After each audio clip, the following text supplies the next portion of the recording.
بسم اللہ الرحمن الرحیم۔ شروع اللہ کے نام سے جو بڑا مہربان نہایت رحم والا ہے۔ السلام علیکم بھائیوں، بہنوں، دوستوں اور بزرگوں۔ ہم امید کرتے ہیں کہ آپ تمام دوست احباب خیریت سے ہوں گے اور خوشحال زندگی گزار رہے ہوں گے۔ دوستو، آج میں آپ لوگوں کو شب قدر کے کچھ ایسے نوافل کے بارے میں بتانے لگا ہوں جن نوافل کے ادا کرنے کے بعد آپ اللہ کے حضور اگر ہاتھ اٹھائیں گے تو جو بھی آپ کی جائز حاجت ہوگی، جو بھی آپ کی جائز مراد ہوگی، جو بھی آپ کا مسئلہ ہوگا، پریشانی ہوگی، خواہ وہ کسی بھی مقصد کے لیے ہو لیکن جائز مقصد ہو۔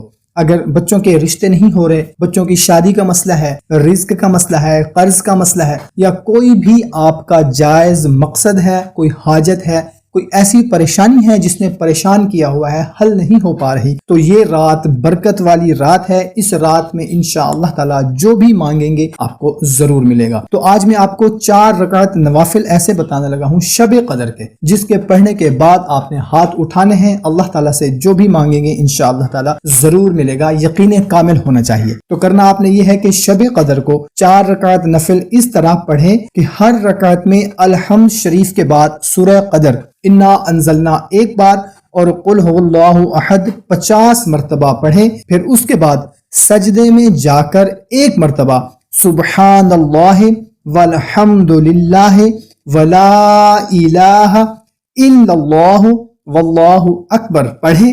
پھر اس کے بعد جو دعا مانگے قبول ہوگی اور اسے اللہ تعالیٰ بے شمار نعمتیں عطا کرے گا اور اس کے سب گناہ بخش دے گا۔ سبحان اللہ، بہت زیادہ فضیلت ہے ان نوافل کی، تو ہم نے کوشش کرنی ہے کہ خود بھی یہ نوافل پڑھنے ہیں، اپنے بچوں کو، اپنے والدین کو، اپنے دوستوں اور رشتہ داروں کو بھی یہ لازمی شیئر کرنے ہیں تاکہ آپ کے ساتھ ساتھ وہ بھی اس سے مستفید ہو سکیں۔ تو ہمیں دے اجازت، ملتے ہیں ایک نئی ویڈیو میں، اپنا خیال رکھیے گا، اللہ حافظ۔